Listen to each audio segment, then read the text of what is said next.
Hello, it's me, the MetaVerse Explorer. It's the 1st of September over here in Australia, and we have ARBITRUM Nitro has officially launched, guys. Let's go ahead and read the Medium article so we can find out more about ARBITRUM Nitro, and I'm going to walk you through what other infrastructure has yet to launch for ARBITRUM, and then we're going to look at some fees, then look at some protocols or dApps for you to use on ARBITRUM.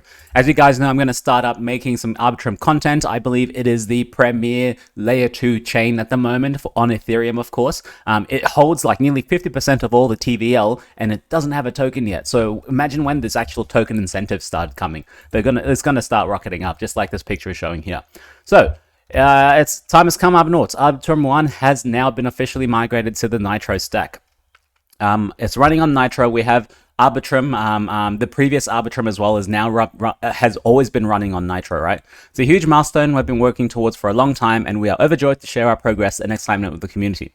The ARBITRUM 1 is fully online, and over the next few hours, other ecosystem infrastructure will continue to come back online, which you can track here. Now, let's have a look at that actually. This is the other ARBITRUM ecosystem, ARBITRUM infrastructure that needs to be online. So the ARBITRUM sequencer is on, the RPC nodes are on, bridges are on. Now, what about ecosystem infrastructure? Alchemy is working well, Infura is working well, Chainlink, which brings you like price feeds from outside of crypto into crypto, or brings you other crypto prices into ARBITRUM. It's still in progress to come online, so that'll take a while.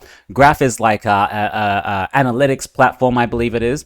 Etherscan is super important. This is how normies like me get to view the transactions that are happening on the ARBITRUM 1 ecosystem. So I'm so happy that that's up and we can use it.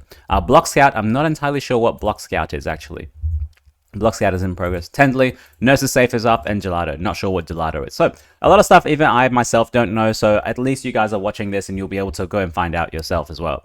Let's keep reading, right? ARBITRUM Nitro is here. We've talked about at length about Nitro for a while, but now that the migration is actually completed, devs and users will finally start to feel the effects of the upgrade. Just to recap, Nitro ushers in a slew of improvements, such as 1. Increased throughput compared to pre-Nitro. 7 to 10 times higher throughput. That's crazy, right? So hopefully we might be able to get up to the really high TPS ranges, and hopefully not 15 TPS like what Ethereum is giving us at the moment. Advanced cold data compression, which further drives down transaction costs on ARBITRUM by reducing the amount of data posted to L1.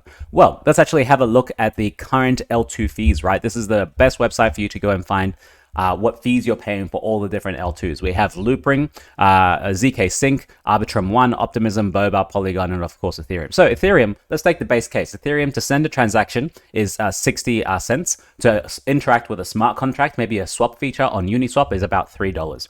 ARBITRUM 1 at the moment, to send a transaction is $0.03. So 3 cents to send a transaction, which is pretty good, right?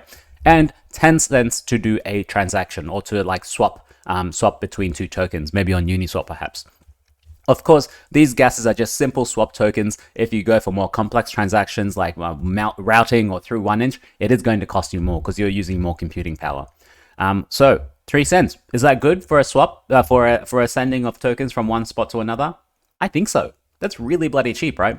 It's still not as cheap as, let's say, ZK Sync to do a to swap is 0.07, or even Loopring at 2 cents, but or even Solana. But hey, Solana's a different beast. Don't even start going there. Ethereum Layer 1 gas compatibility, bringing prices and accounting for EVM operations perfectly in line with Ethereum, and additional L1 interoperability, including tighter synchronization with L1 block numbers and full support for all L1 pre-compiles. Awesome.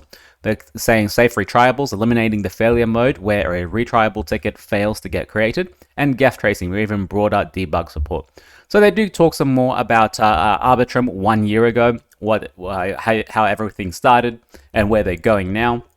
They're saying they're going to DevCon, which is a development conference that they're going to be at. So if you're there, tell them you say hi. And lastly, they say they are hiring. So they have a careers page. Let's actually go and look at what kind of jobs they're hiring over at ARBITRUM. I'm very interested in this because when you know what jobs they're offering, is you know what direction they're going into.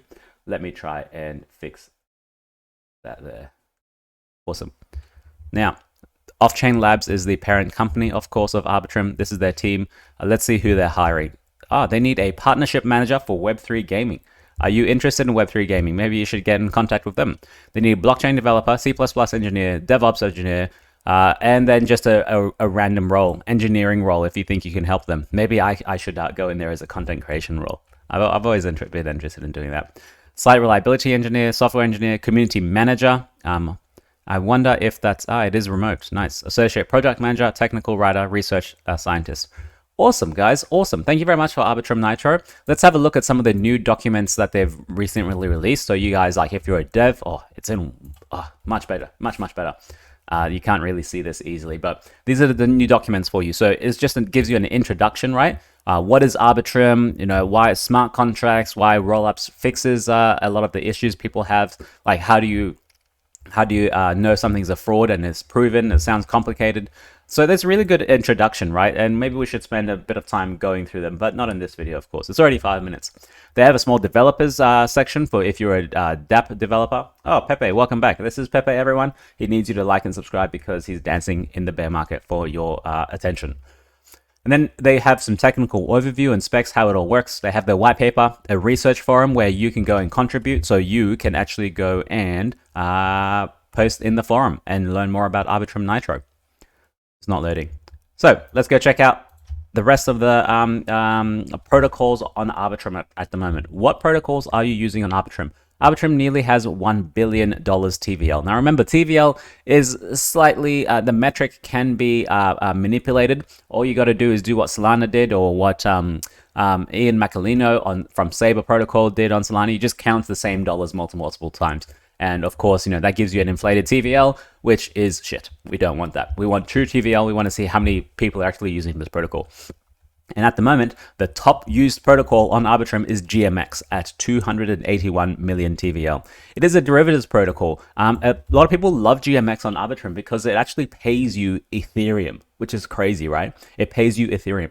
Most of the other protocols that we see in crypto, they pay you in their own native token. But guess what? Everyone gets that native token. They want to sell it because they want to realize their profit, because they know if everyone else is going to get, if this token is going to be given out for the next month, everyone's going to be getting the same token for the whole month, people are going to sell. So naturally, the price is going to start going down.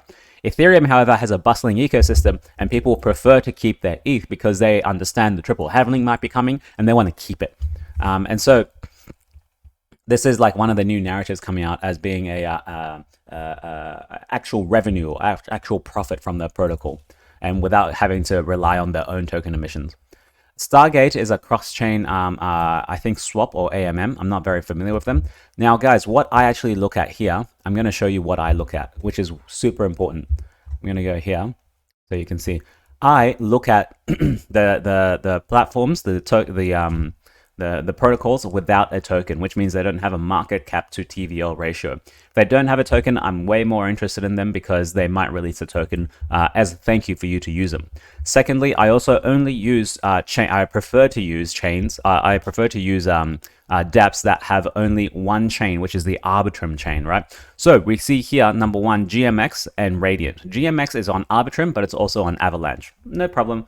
They have their own token already. Radiant is only on Arbitrum, so I want to use an Arbitrum specific, Arbitrum native token, Arbitrum specific dApp. Let's go ahead and look at Radium, and then there's Vesta Finance and Mycelium. Mycelium is very similar to GMX in the protocol itself. So Jones DAO is also another one. Let's have a look at Radiant. You can look at the TVL and Radiant. See, it went up a bit, went down, and now it's slowly kind of consolidating sideways. What about Jones DAO? Jones DAO TVL is still, you know, ranging sideways, getting a little bit higher. Let's have a look at the actual protocol, shall we? And Jones DAO, let's go ahead and visit that.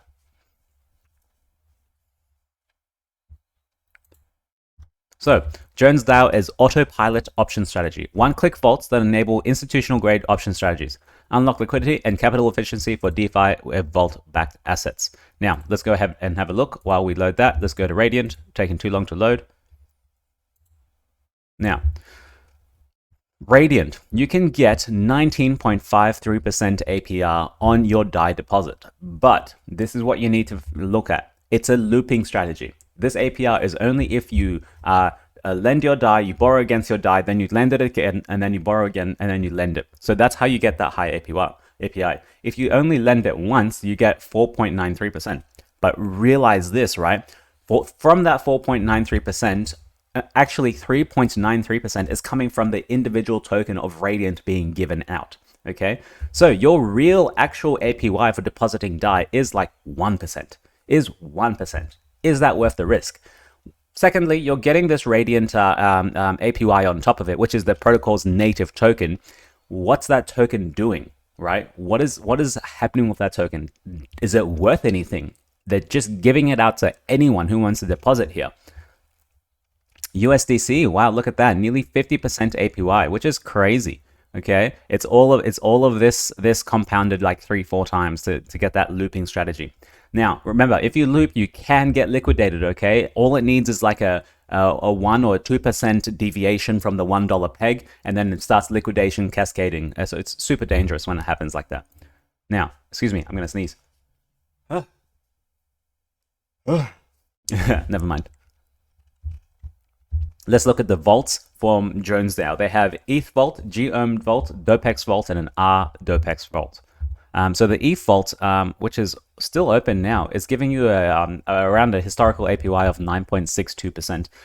Not too bad. I mean, considering the contract risk, ETH staking by itself is what, like 6% at the moment. So I think that's the baseline, right? You shouldn't get out of bed for anything near that, right? So you're taking all this extra risk for nothing. One is the Jonesdale actual platform risk, and then the smart contract risk, maybe front end risk. A lot of risk you're taking just to get this extra like 4%, 3% APY. Let's have a look at it. So what does it actually do? Deposits are open at deposits taken and get J asset yield bearing tokens in return. Vaults are open once per month and take deposited funds during this period are then locked until the end of the next epoch. When vaults are open, you may claim possessions of the new tokens. Nice. Yeah, so that's it for now. I'm just gonna leave it there. I mean, there's lots of different protocols you can check out on Arbitrum. I'm just waiting for more ecosystem incentives to come across, where we see lots of people coming into the Arbitrum ecosystem, because we can see the TVL has only been slightly going up a little bit. So it's not as high as I would like. You know, look at the TVL before, 2.6 billion, and we're only at 1 billion at the moment. So it's not even half of the TVL we used to have. I'm just waiting until like things start ramping up, more protocols start launching in Arbitrum 1, because the fees are going to be so much cheaper. And then when people start coming across, they'll have new innovations coming in, and that's when I want to start making a lot of extra videos.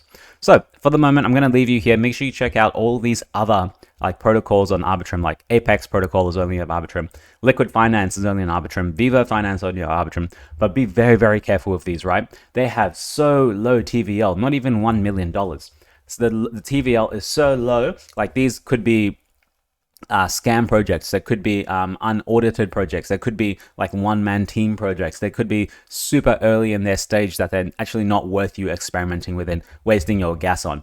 Even if you put like $100 in there, consider it gone. Okay, you really need to stick with like the top 10, top 15, top 5 really of the protocols in here for you to experiment with. Like Uniswap, everyone knows Uniswap. Curve, everyone knows Curve. The code has been through the bear market, has been through lots of rigor and lots of hackers going through to try and steal shit, and they can't. So you always got to be careful out there, right? Otherwise, people just take your money very, very easily. All right, that's it for me. Make sure you check out some of my other videos. I've got other Arbitrum videos in my YouTube section, so please feel free to check them out. Like and subscribe. Pepe has been dancing for you. Appreciate you guys as always. Ciao for now.